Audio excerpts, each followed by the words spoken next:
Positively Muskegon, Andy O'Reilly, and it's a recap visit with Dan Israel, the brand new owner, this first-year owner of the Muskegon Lumberjacks. We had a chance to sit down and talk with Dan as the season was kind of getting started here. I spent the season down here with the team as well. Thank you for having me once again. And I kind of wanted to sit down and get your impression of your first season as an owner here in Muskegon. Talk about it a little. Just ramble or ask a specific question? No, give me your overall feeling. Motivated, excited, challenged, somewhat disappointed, but motivated most. Motivated mostly. Yeah. Talk a little bit about disappointment. What could have gone better? Oh gosh, a whole bunch of things. One, I didn't know what I was getting into. I've never been in the sports business, so to say disappointed, maybe that's the wrong adjective. Huge learning curve for me. Sure. So to learn about concessions, sales, merchandise sales, ticket sales, et cetera, was just a big learning curve for me. So I was disappointed in myself that I didn't know more before I bought the team. So when I say disappointed, it was only disappointed in my own performance. I think I need to do a better job going forward. So that was the word disappointed. So that's what I mean by that. Did you? I mean, with the learning curve, did you didn't stop and think at all about all the stuff that goes along owning a team, from merch to tickets to promotions and everything? To say that I didn't think about it would be not an accurate statement. To say that I didn't understand it, as well as it needed to be understood, would be a better accurate way to say it. But I just it's a new business to me, so I learned about it. I knew a lot about hockey. I understand. I've been coaching for 10 years. I ran a business, so I thought it'd be easier. I had a player personnel problem. I had a issue up here that from a management that didn't foresee, which caused me problems and aggravation and time, a lot of time. So that was disappointing to me as well. So. Well, I mean, you're one of these guys, and I kind of got this impression throughout the year that you're going in head first, and you're going to make it work because that's a part of you. I am going to make it work. First off, it did work. Yeah. We improved. The team is over 500.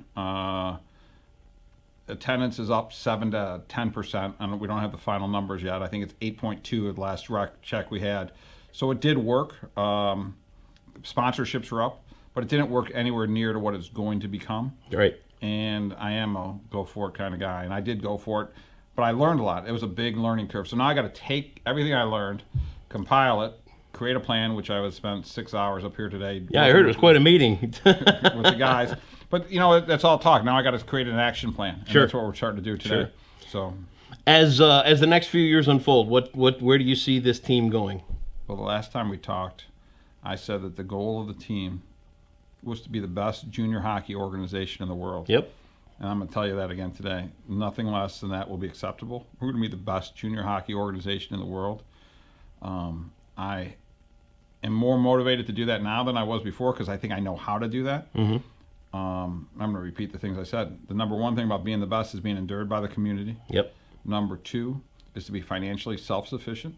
Number three was to be a platform for players and personnel to advance their careers. And number four was to win. Yep.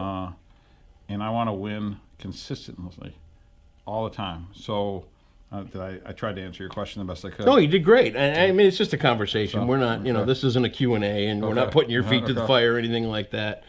With the fans, talk about the fans' reaction. Did you have a chance to meet some of them and talk to them and find out what they were looking for? I met a lot of the fans. When I came here, actually, I didn't watch a lot of hockey when I was here. No, I never get to see it either. Yeah, so I watched some hockey, but I spent a lot of time walking around talking to the fans. My impression of the fans was the following. Number one, I think Muskegon hockey fans are passionate about the game. Very much. I received a significant amount of positive reinforcement to me, saying to me, hey, thanks for buying the team and thanks for keeping the team here, which made me feel obligated and committed to bringing home, and not bringing home a winner, because a winner is defined as to building something great that Muskegon can be proud of. Yep.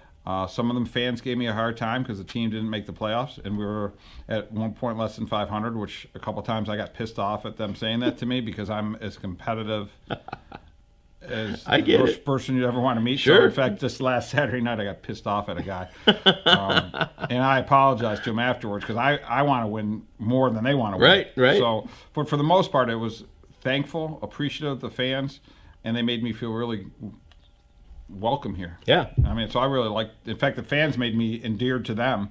I hope I can get them to be as endeared to me as I've become endeared to them. I think it's a mentality thing, and this is a blue collar town. Your business background is as blue collar as it gets with the jobs you do and the base you've got. It's just a matter of them getting to know you a little bit and you getting to know them a little bit more. And I think you're a great fit. I hope so. I got to build the right product, though. You know, it's not about me per se. It's about us building a good product. We want to embrace. Well, next year we're going to have a game where we embrace the hockey, old traditional hockey community.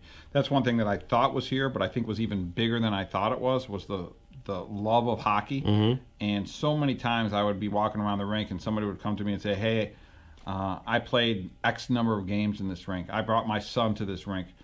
So one of the big nights that we're going to have next year is to embrace the old hockey players that were here and bring them back. In the same sense, we've got to, you see the evolution of hockey, because Muskegon probably at one time in the last 50 years was probably one of the last stops for some of these hockey players. Mm-hmm. Excuse me. Today it's the first stop. First stop. For some NHL stars. I think, quite frankly, I'm not going to take credit for this, but we're going to start to market the idea that you had, that this is the first stop to the NHL. We're going to go Muskegon, Grand Rapids to Detroit. Yep. So we're going to market the heck out of that. And in the same sense, what we're really going to do is embrace the past. So I think it's the evolution of hockey in Muskegon. Yep. From where it was an old pro town to a new time where we're looking at NHL stars and collegiate stars in their beginnings. Yeah. So and we talked a little bit too, and I don't know if I've really brought it up to you yet, but in the article that accompanies this video, I think there's a marked change in the crowd this year. I think the level of excitement is coming back. I'm seeing faces that I haven't seen in years. You got to keep in mind, I'm 5 owners into this thing now. I've been here for a while, so I've watched it, ebb and flow and things like that. And this year was a sincere change, both in the fans, the team attitude, and the way it's being embraced. I think we're starting to turn that corner. Now, granted, knowing Muskegon like I do, there's still going to be a couple out there that are got their nose out of joint that it's not pro hockey anymore, but this is a big deal to have here in Muskegon, and it's a huge asset to this community. What you do all winter long, you go see the Jacks. It's where you hang out.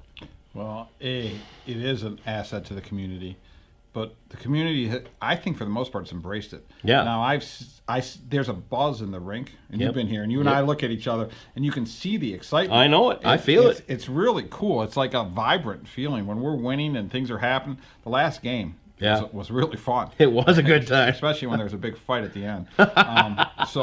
But it's a cool, the venue, I'm speaking with my hands, I get so excited. The L.C. Walker Arena I've been to at least 100 ice rinks. This is a great venue. Sure. The town loves hockey. It's on us to take what we've already improved and make it better from an entertainment standpoint, not only with the on-ice product, but the off-ice things that we're doing in between periods, the music, create a real good family atmosphere where it's safe. Yep. Great venue for someone to spend 2.5 hours. And quite frankly, I want to win. Yeah. I mean, make no bounds about it. I want to have the best hockey in the country in Muskegon, and we have every intent of doing that. You just sent Van Briesbroek off to go watch a couple of games in San Jose, didn't you? People don't know this, but we just hired a director of player personnel a month ago. Yep. We got a scout in Minnesota. Van Briesbroek's en route to San Jose to watch Nationals right now. After that, he's going to the World Junior Cup in North Dakota to watch the World Juniors. We are negotiating for players nonstop. The other thing we're trying to do is really going to improve some of the facilities at the rink to improve hockey operations.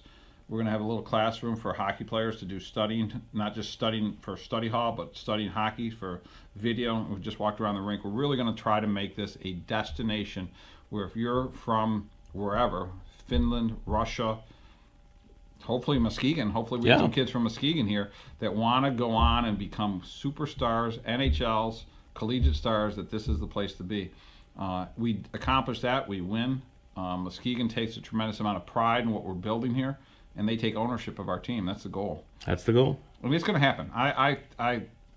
It's going to be harder than I thought. but that's okay. Keep swinging. Yeah, so that's what you do. So I got the idea early on that this was a pretty good fit for Muskegon, and to see Dan Israel down here with a few reflections on his first year and realize that there's still some work to do, but he's going to do it. I think we're on. So let's count on it next year. 110%. Next year starts today, by the way. Today. When the season's not over, but for me, no more home games. I've been up here for 6 hours. Actually, more than that. I got here at whatever time I left my house at 5 o'clock. I've been here since 5. We're making plans right now. Good. So the new season starts today. Good.